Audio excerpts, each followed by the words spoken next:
നമ്മുടെ മുത്തുനബിയുടെ ഖദീജ ബീവിയെ പറ്റി നമുക്കൊന്നറിഞ്ഞാലോ.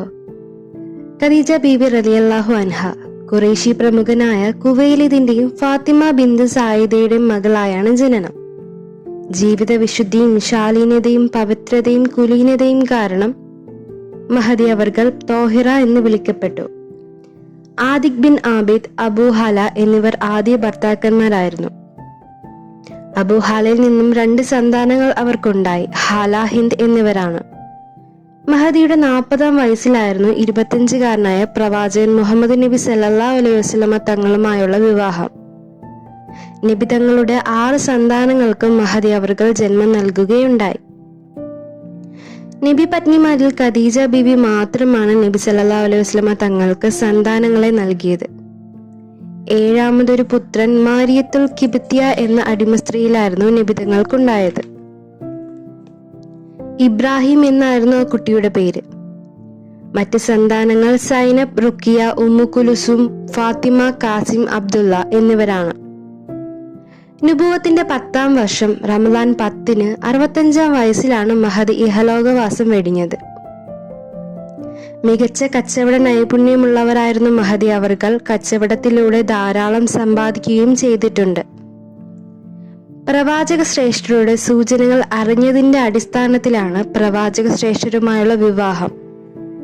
അതുകൊണ്ട് തന്നെയാണ് അതിസമ്പന്നയായ ഖദീജ ബീവിക്ക് നബി പ്രയാസം ഏൽക്കേണ്ടി വന്ന സന്ദർഭങ്ങളിലൊന്നും തന്റെ സുഖവും സമാധാനവും നോക്കി പോവാതെ നബി തങ്ങളുടെ കൂടെ താങ്ങും തണലുമായി കൂടെ നിന്നത്. പ്രബോധന ദൗത്യം കരഗതമാക്കുന്നതും ഭയാനകവും തീവ്രവുമായ സന്ദർഭങ്ങളിലും അതിനോടെല്ലാം നബിക്ക് സഹായമായത് ഖദീജ ബീവിയുടെ ഇടപെടലുകളാണ്. പ്രബോധന ഭീതിയിൽ വരുന്ന പ്രശ്നങ്ങളും പ്രയാസങ്ങളും ഉറ്റവരിൽ നിന്നും ഉടയവരിൽ നിന്ന് പോലും അകന്നേക്കാവുന്ന ആക്ഷേപങ്ങളും മഹദിയുടെ സാമീപ്യം കൊണ്ട് ഇല്ലാതായി തീരും. അതുകൊണ്ട് തന്നെ ഒരിക്കൽ ജിബ്രീൽ അലൈഹിസ്സലാം വന്ന് പറഞ്ഞു, "ഓ പ്രവാചകരെ, ഇതാ ഖദീജ അങ്ങയുടെ സവിധത്തിലേക്ക് വരാനിരിക്കുന്നു. അവർ എത്തിയാൽ അവരുടെ നാഥന്റെയും എന്റെയും സലാം അറിയിക്കുക.